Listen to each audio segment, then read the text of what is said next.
What's up everyone? My name is Ale. Welcome back to my world of stocks.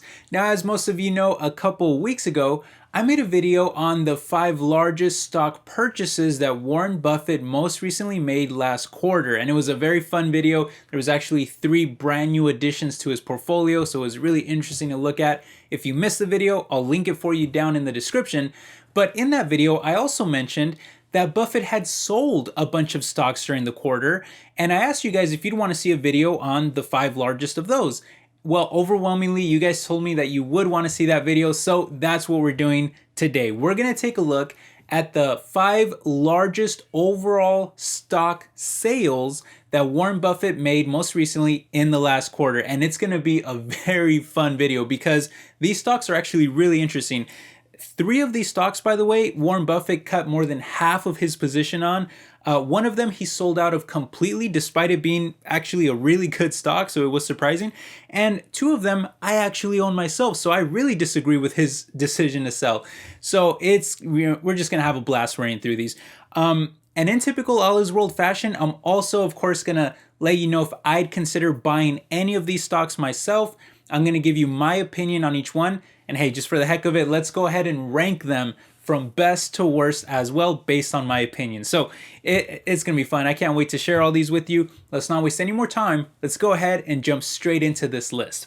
All right, now these are the 5 largest overall sales, but we're going to count up from smallest decrease in percentage up to the largest. And the first stock here at number 1 is going to be the oil and gas giant Chevron, ticker symbol CVX, which Buffett's Berkshire Hathaway decreased their position on by 7% in the quarter, which actually marks the second quarter in a row where they've now sold shares of the company. Still, despite the selling, Chevron is actually one of Buffett's biggest holdings at over 5% of the portfolio and worth close to $20 billion. So I still wouldn't really categorize this as Buffett being bearish on the stock, but rather it was probably just some profit taking, given that the stock has now more than tripled in price since the pandemic lows, which, Buffett and most other rich elites were notorious for buying a bunch of oil and gas stocks when they were low during the pandemic and right before the Ukraine war sent prices soaring. But as a result, Chevron's valuation is now a bit overextended, trading about 15% more expensive than the sector on a forward PE basis, which we know Buffett is more of a value investor, so maybe he trimmed a little bit here off the top. However, if I was forced to buy an oil stock today, Chevron would actually be one of my top considerations. Not only do they have a really solid dividend that yields over 3.6% with a low payout ratio and over 3 decades of consecutive growth, but the company has also been using the recent surge in profits to invest heavily into renewable energy that I think will pay off for them over the long term. For example, they recently acquired the world's largest hydrogen storage plant with a majority stake in the ACES project that will turn water into hydrogen, which can later be used to produce electricity. The first project will produce and store up to 100 metric tons of hydrogen per day and store it in underground salt caverns until it's needed to supplement wind and solar, which we all know can sometimes be unreliable. And that's why hydrogen is so important for the green energy movement, because it can help stabilize some of these power grids. And as such, Deloitte, which is the largest professional services firm in America, published a new report recently that estimates hydrogen becoming a $1.4 trillion market opportunity by 2050. That's huge. And there's a few other investment examples just like this too that I don't have time to cover in this video, but you add it all up, and I think Chevron will be just fine over the long term, even with the whole climate change movement that you would think would hurt these oil and gas giants. But, I actually think that they'll adapt much better than people may realize. I still haven't picked up any shares myself, although I have often thought about it, but I just feel that oil and gas stocks are a bit too volatile, difficult to predict, unless you're really one of those rich elites that tends to know when major world events will happen before the rest of us. I'm kind of impartial on it though, so I'll give it that number 3 ranking for now until I see what else is on this list. Well, coming in at stock number 2, we not only have a very interesting sale here, but it's actually a stock that I own myself too. So I admit, I was a little worried to see the great Warren Buffett selling it, but that stock is the legacy car maker General Motors, ticker symbol GM, which Buffett sold close to half of his entire position on it, bringing the investment down to just less than $1 billion today and less than a quarter of 1% of the overall portfolio. Now, I should preface this by saying that GM is like my second newest stock, which I picked up very recently, so I'm still not really down much on my position. However, the overall stock itself in the open market has been absolutely destroyed in recent years, losing more than half of its value from the top and now trading at a lower price today than it was over a decade ago. How crazy is that? Now look, that's not to say that there isn't a good reason for that decline. I mean, just looking at a chart here of US light vehicle sales shows that we not only sold less cars last year than at any other point in the past decade, but it was also less than even during the pandemic. Now that's crazy. When the world was shut down and you couldn't even go, anywhere at times, people still purchased more cars. How is that even possible? Anyway, you know what has been selling though? Electric vehicles. In fact, while most of the industry has been in decline, Tesla has been putting up staggering growth, hitting a new record high last year on over 50% growth. And that's after putting up over 70% growth the year before that. GM, on the other hand, has been a bit more volatile with a noticeable dip during the pandemic, and there's been speculation from analysts that Warren Buffett sold some of the stock because of the weakening economy where vehicle sales tend to struggle, as well as a disappointment over how long it's taking for GM to transition over to EVs. However, I would argue that GM has largely recovered since the pandemic lows, while still managing to remain solidly profitable the entire time. This year should also see a noticeable recovery too, with sales projected to grow by nearly 10%. However, the year after will probably settle back down to the very low single digits. And that's kind of the story here, right? Everyone invests in Tesla because they've already, been full steam ahead with EVs. There's nothing really holding Tesla back because they went all in on electric vehicles from the very start, whereas other legacy players like GM are just now starting to build their EVs, which causes cannibalization of their own ICE vehicle sales at a time when, they're already in heavy decline to begin with, and that's why you're left with such low growth. However, I'm choosing to buy the stock in small amounts anyway while it's down right now and trading for a dirt cheap valuation that is almost 70% cheaper than the sector because I think longer term their investments will pay off. Currently, GM is spending tens of billions of dollars on electrifying and autonomizing their vehicles, which if anyone has awesome brands and models that they should be electrifying, it's got to be GM. I mean, they've got the electric Hummer.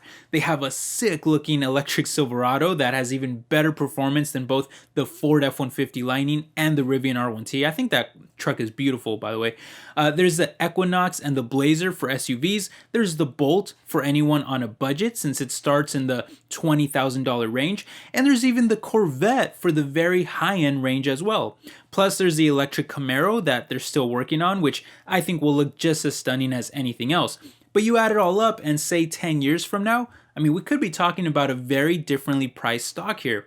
I know it's risky, and of course I still prefer investing in Tesla for overall growth and potential, but as a small kind of turnaround spec play, I just think GM is worth considering because the EV market should be large enough to support multiple players, and as a ranking, GM easily gets the number 2 spot for now, as I much prefer it over Chevron. Moving on to stock number 3 though, we have a huge 60% decrease in their position of Globe Life, ticker symbol GL, which now accounts for just 0.08% of the portfolio, and yet it's still worth over $275 million, but that's just how big Berkshire Hathaway is. Anyway, Globe Life is actually a stock that I have never covered before on the channel, but it's essentially a life insurance company, which we know how much Buffett likes to invest in these insurers because of really the consistent profits that they can generate from premiums that allow them to invest back into their business long term, and sometimes they can even pay a dividend with it. However, in the case of GL, they only pay a tiny dividend of less than 1%. Actually, General Motors, by the way, pays an even bigger dividend, above 1%, if you can believe it. But regardless, I'm just not a fan of insurance companies overall. I think they're pretty boring and slow moving. yes, financials are pretty stable and revenues are still expected to grow by a mid-single digit percentage. But if you're investing in the company, what are you really excited about as an investor? I mean, over the past 5 years, it hasn't even climbed more than 30%. And I know that sounds hypocritical because I literally just talked about how I'm buying GM stock after it fell to the lowest price in the past decade. But the difference is that I think GM can climb a lot more from here in the future if they're able to turn things around.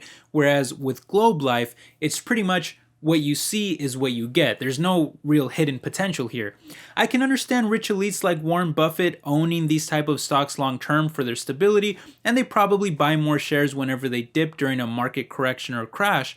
But right now the stock is near its highest levels, so I agree with Buffett cashing in and selling the stock. In fact, I'm ranking it all the way at the bottom at number 5 because I have zero interest in this one.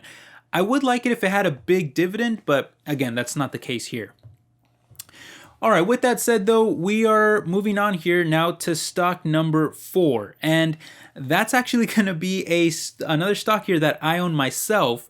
However, it's one that Buffett seemingly just made a huge mistake on by selling it because this stock is the giant gaming company Activision Blizzard, ticker symbol ATVI, which he got rid of over 70% of the position last quarter. But if you're not familiar with this situation, Buffett was essentially making a short-term gamble here that Microsoft's acquisition of Activision Blizzard would get approved by regulators, which would pay $95 a share to anyone holding Activision stock. And that's also the same reason why I was buying it myself too, because even just in the past year, it was trading for, as little as like $70 a share. So there was like 35% upside if the deal got approved.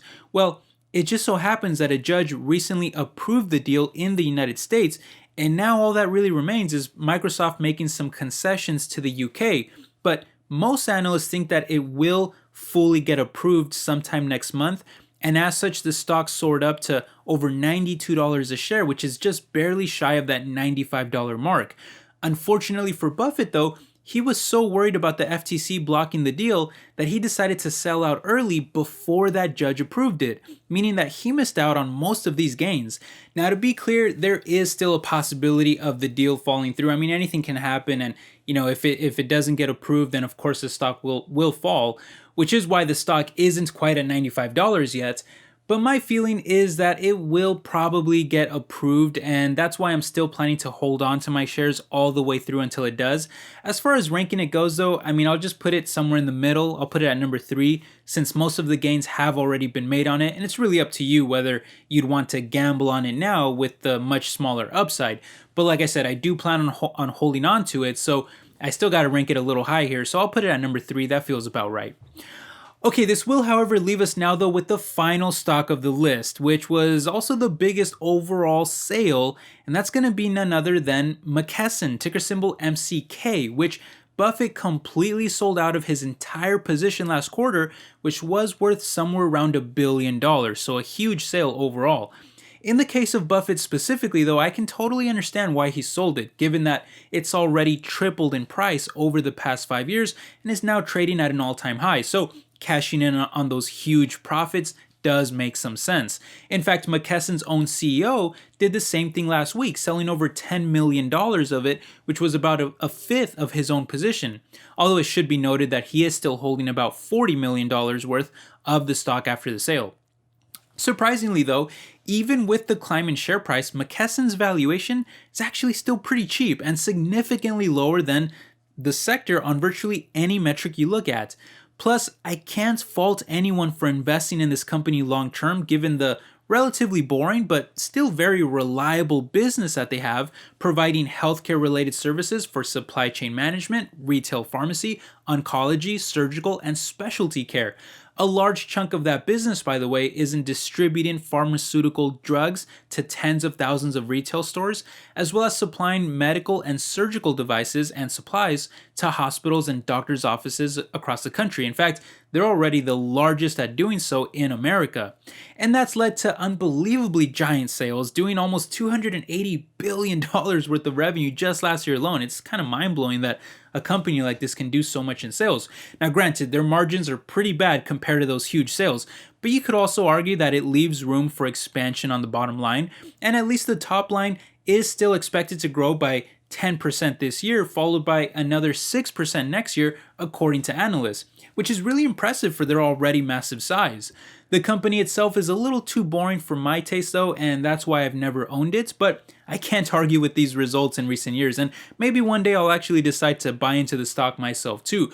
But for now, I think I'll put it just under Activision and move the top 2 stocks up 1 spot so I can fit it in, which leaves us now with our overall ranking, with General Motors at number 1 for being the best kind of all-around turnaround play, Activision Blizzard at number 2 for the likelihood that the acquisition gets approved, although the risk might not be worth it at its already high share price. But then I put McKesson at number 3, who, despite trading at an all-time high, still carries a surprisingly cheap valuation. Then I put Chevron at number 4, who I think is pretty decent for a transitioning oil and gas giant into renewable energy. And then finally, I put Globe Life at number 5, who I just have no real interest in at all. But there you have it, guys. What do you all think about everything we talked about? Do you agree with Buffett selling all of these stocks? Do you own any of them? Do you agree with my ranking of them? Would you make any changes to it? Let me know down in the comment section. We can have some fun and talk about it down there. But thanks again for stopping by, my friends. Thank you for all your support. It means the world to me. I hope you're all doing well, and I will catch you in the next video. Take care, everybody. Bye-bye.